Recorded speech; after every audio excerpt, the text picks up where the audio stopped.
our modulation percentage. Hello. Audio.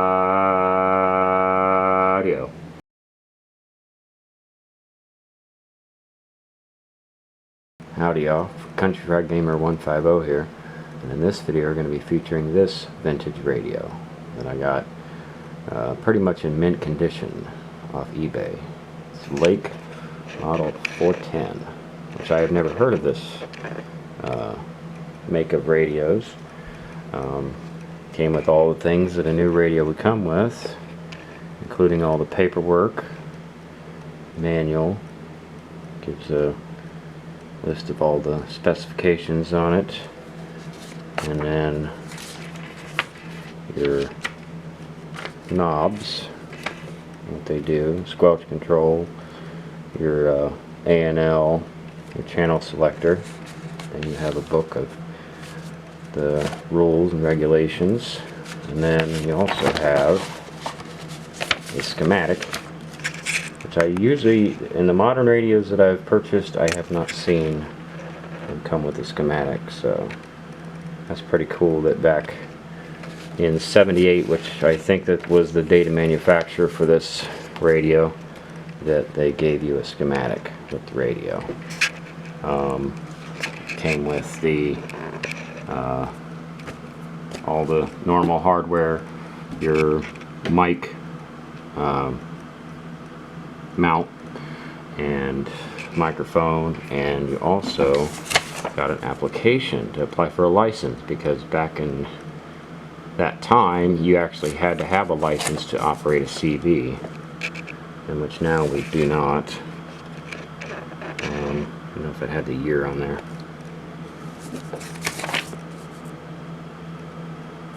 Well, it says there April 1976. So we are going to be comparing it to President Walker II as far as power outputs. Now, obviously, if you've watched other videos on my channel, then you know I have done some service menu updates to this radio, increasing the audio level and increasing the power level. But you will see in the test later in this video,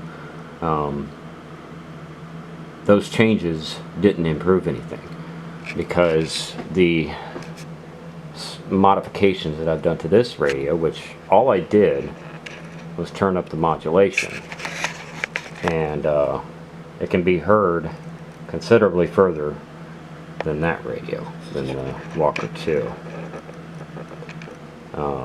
We're going to be testing it on the Palomar M827, and also too, how I figured out what to turn my modulation to.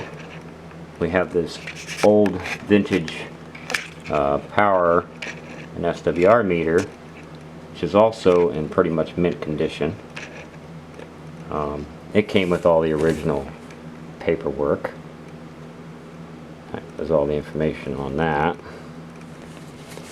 And the reason why I bought this specific meter is because I wanted to try to get a meter that would measure modulation, but I didn't want to pay a whole lot, because I didn't know exactly how to you know, test for modulation, because I've never done that, and I don't have a expensive scope. So I was kind of curious to see how you know, the meter would measure that. And so if we go back to the page, it tells you how to measure modulation. It says turn the switch to mod and set the 2-position switch to mod set. Okay, so that would be this one. Now obviously I've already done this, but I'm just doing this for those of you who may not know. Set that up, and basically you just calibrate it like you would for SWR. So what we'll do here, so we have it set on mod set. Now what you do is you key up the mic without talking into it, and you see it's already goes over to the end there where it's CAL, calibrate. Okay, then we flip this switch down, and now we key it up and we talk into it. Hello, 1, 2, hello, audio, hello, audio, hello, hello, audio. So see, that gives our modulation percentage. Hello, audio, hello, audio. And see, it swings up there to about 80. So I just adjusted, I looked up the adjustments for this radio and adjusted it myself. Now I'm just an average guy that just happens to stick his fingers where they don't belong, or well, a little screwdriver anyway. But I think, as you'll see in the test later on in this video, that I made a drastic improvement on this radio, because that meter was only showing like 50 or 60% before, and it's like up to 80, close to 100%. Now if we look at our power on here, hello, audio, hello, audio, lights up to 10 pretty good, it just barely lights up to 12.5 there. Audio, hello, audio, which with this other meter not in line, it does light up to 12.5 pretty good. Now we will do a test of the Walker 2. Now, in my other videos that you've probably seen what the Walker 2 does, but this is more or less just to show the modulation percentage on the Walker 2 as well. Now I have the Walker 2 hooked up, and by the way too, both these radios key about, you know, the normal 4-watt carrier. And you know, the old vintage radio, you know, it doesn't have, you know, all the, you know, nice features that this modern radio has, but it's easier to tune up. Now obviously I've gone through the service menu and I've turned this one up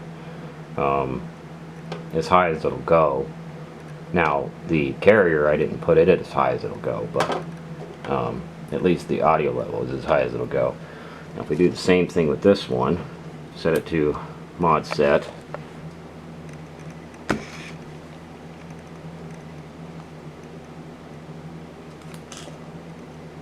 and we adjust that,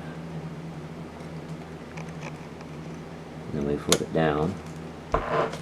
Hello, audio, hello, audio. You can see it doesn't go as high. Hello, audio. The highest it goes is like 50 or 60. Audio, audio, hello, audio. See? So this one is obviously not modulating as well, and there's really not much more I can do with it. I don't know how to adjust it internally, if it's even possible to adjust it internally without doing extensive modifications. But if we look at the power output, hello, audio, audio. You can see it's lighting up that 12 even brighter than the other one did. Audio, audio, audio. And with it hooked up to just that meter specifically, it was showing close to 15. So realistically, it was showing more power than the Lake radio was. But as you'll see in the test, the Lake radio still outperformed it because the modulation was better. So if you don't take anything else from this video, this just proves how important modulation is. Because you can have all kinds of power, but if you don't have a loud enough, you know, if you don't have enough modulation going out there, nobody's going to hear you. So but yeah, I really like this radio and the Lake radio. But yeah, it doesn't have a lot of features on it. I mean, you just have your squelch, your A&L, your channel selector, and I think it's really cool to have this meter as well. This vintage meter is pretty well in mint condition. It came with all the original pieces. Came with a connector and a field strength antenna. Obviously, being a vintage meter, I don't know how accurate this is. I think it's just a reference more than anything, to get you kind of started in the right direction. But you know, listening to the test, I think maybe that this Lake Radio might be a little bit too much modulation. It might need to be turned back just a little bit. Came in the original box, obviously. Same way with the Lake Radio. It came in the original box, and with all the registration cards and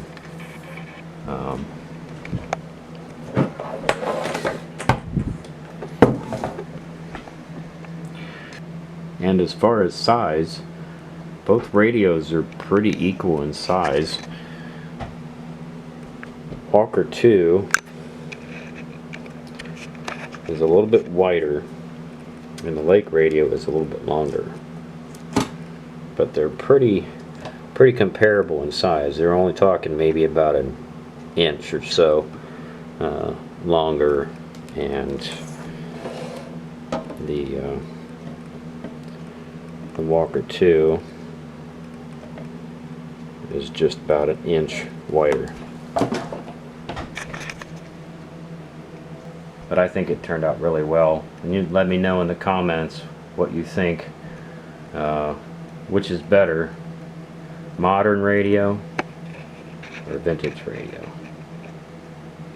I think they're both good in their own ways, but I mean, as far as performance, like which one's easier to modify, I would say that the older radios are more easier to modify. So thank you all for watching. Take care and God bless. See you in the next video. Walker 2 test at a half a mile. Lake Radio at a half a mile. Walker 2 test at 1 mile. Lake Radio at 1 mile. Walker 2 test at 1.5 miles. Lake Radio at 1.5 miles. Walker 2 test at 2 miles. Lake Radio at 2 miles. Walker 2 test